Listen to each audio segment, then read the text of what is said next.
Assalamualaikum warahmatullahi wabarakatuh. Kali ini menulis ingin membahas soal recall ya. Jadi ada beberapa pembela pabrikan yang ngomong bahwa ya masalahnya cuma terjadi di berapa motor sih. Cuma dari sekian motor, dari puluhan ribu, ratusan ribu motor yang dijual. Kan cuma terjadi di beberapa motor saja, nggak semua. Kenapa butuh di recall? Nah, sebenarnya butuh ada berapa kejadian sih untuk membuat suatu kasus itu di recall? Dan yang kayak bagaimana sih recall itu? Recall itu seringkali merupakan hal yang berhubungan dengan keselamatan, hal-hal yang membahayakan, seperti misalnya rem jadi blong, lampu rem nggak nyala, motor terbakar, motor tiba-tiba ngerem mendadak, sensornya mobil tidak bekerja. Itu kayak contoh yang terkenal, airbag yang bisa meletus sendiri, airbag yang bisa menyebabkan orang malah jadi celaka. Itu yang menyebabkan recall. Kalau yang soal airbag ini barusan penulis lihat juga ada penjelasan bahwa airbag Takata itu membuat pabrikan BMW menyebutkan bahwa kendaraan yang tersebut berikut ini tidak boleh dikendarai, tidak boleh dinaiki, sampai mengeluarkan seperti itu.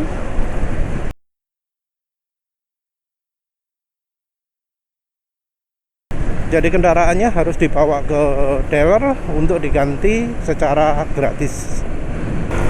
Nah, recall sendiri berlaku hingga hingga kapanpun ya. Jadi recall nggak peduli garansi. Kendaraan yang sudah habis masa garansinya tetap akan dapat tanggungan recall ini. Jadi kalau ada recall, konsumen tidak perlu mengeluarkan biaya apa-apa ya. Ya tentu transportasinya entah ya, transportasi kendaraan ke dealernya itu tergantung keikhlasan dari pabriknya ya. Ada yang sampai biaya transportnya juga digratiskan, ada yang enggak. Tapi prinsipnya recall itu gratis walau masa garansi sudah berakhir. Kendaraan akan tetap mengalami penggantian komponen secara gratis.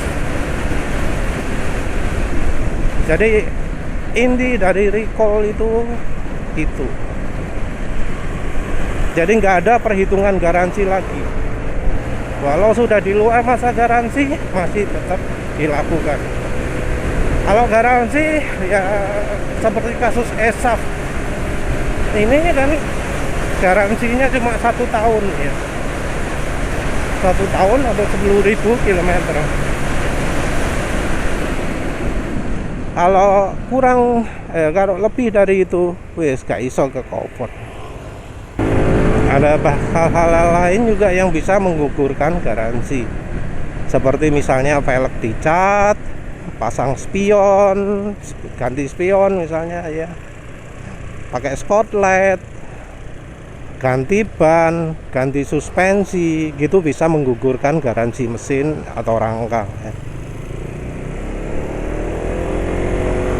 Apalagi pasang slider, pasang pelindung macam-macam, nempel stiker gitu ya, nempel stiker di motor bisa menggugurkan garansi.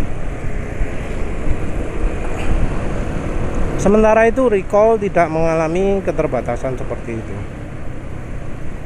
Walau motornya sudah dicat, walau motornya sudah ganti ban, tetap recall itu berlaku. Nah, berapa kasus yang bisa berapa kejadian yang bisa membuat motor itu atau mobil itu dilakukan recall? Apa harus ratusan, ribuan kasus sehingga baru dilakukan recall? Nah, kebetulan penulis nemu satu contoh ya. Penulis ya sudah nyimpen gitu. Dulu waktu masih aktif buat artikel, salah satu bahasan yang sering penulis ungkap adalah recall. Jadi recallnya bukan Honda, Suzuki GSX yang 250R.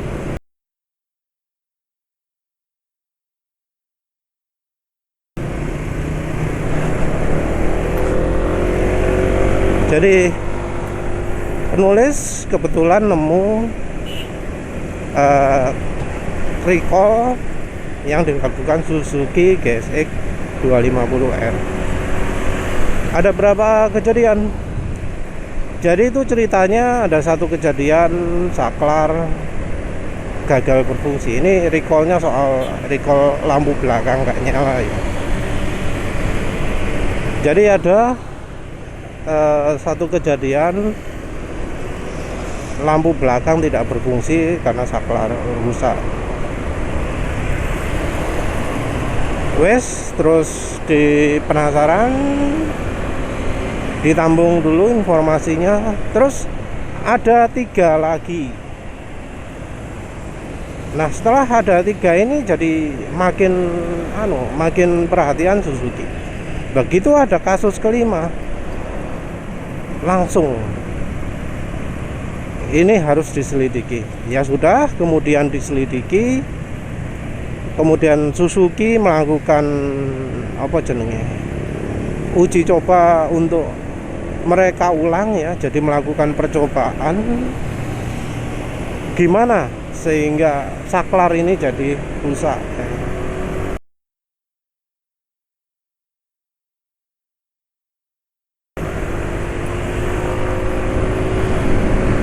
Jadi saklar ini ternyata ada perubahan standar dari yang asalnya buatan Jepang jadi buatan Cina. Ada satu hal yang tidak dilakukan oleh buatan Cina, kalau nggak salah nggak ada stempetnya atau apalah ya. Jadi ada satu step kelewatan. Dan akhirnya ditemukan penyebabnya bahwa kalau saklar remnya ini kena air,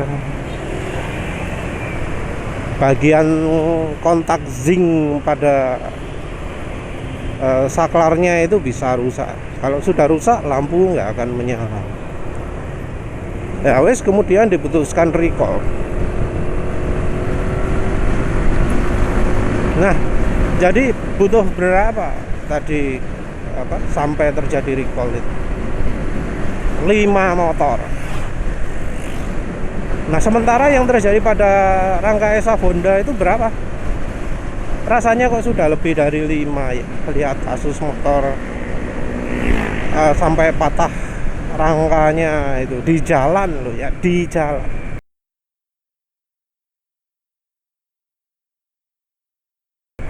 Motor rangka patah di jalan mendadak itu sesuatu yang berbahaya ya. Apalagi yang patah adalah rangka utama, rangka tengah. Nah, penyebabnya sendiri dari yang penulis simpulkan, baik dari pernyataan AHM, pernyataan resmi AHM, dan pengamatan penulis. Yang pertama jelas, bajanya, logamnya lebih tipis. Karena rangka ESAF itu dibuat dari plat besi yang memang tipis, yang disusun jadi satu. Emang lebih ringan, tapi ya kalau kena karat ya jadi lebih cepat rusak. Yang kedua adalah spakbor. Spakbor bawaan motor itu salah desain. Sedemikian rupa sehingga cipratan air hujan itu bisa mengenai rangka mesin.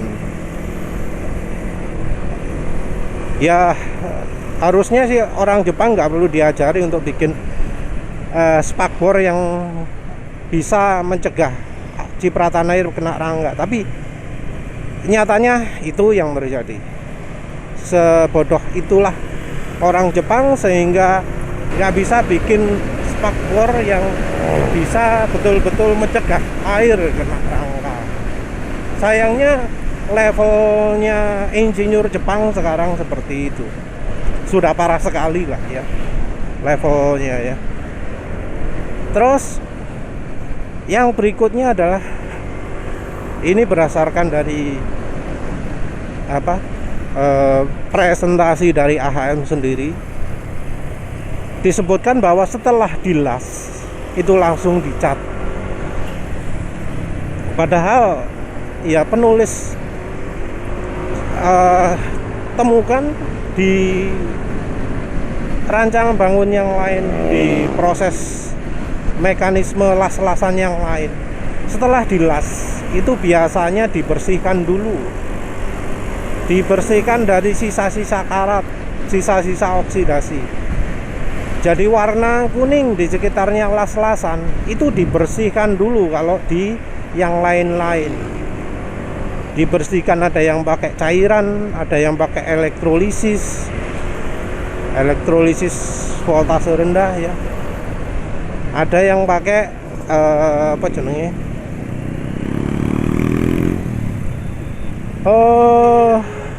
sama satu lagi laser, pakai laser ya.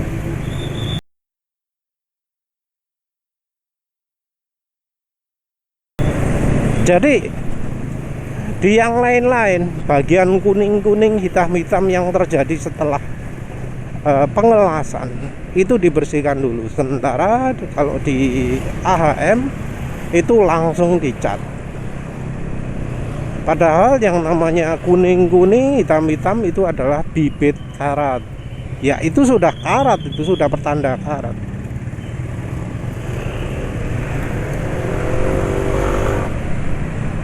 Jadi itu ya wis, logamnya sudah tipis, waktu hujan-hujan disemprot-semproti sama air, pada waktu proses produksi juga karat-karatnya hasil pengelasan, oksidasi hasil pengelasannya tidak dibersihkan. Jadi kalau rangkanya Honda mudah berkarat, itu ya alasannya ya. Terutama yang ESAF. Kalau melihat kasus kejadiannya yang sudah cukup banyak ini, ya harusnya Honda melakukan recall. Ya tentu mahal sekali karena satu rangka saja 1,13, belum lagi ongkos jasa pasangnya kan 400.000. Anggap aja satu konsumen 1,5 juta. Itu tentu sebuah biaya yang sangat besar ya. Rasanya mustahil Honda melakukan recall. Ya bisa jadi kayak yang video presentasi itu lah.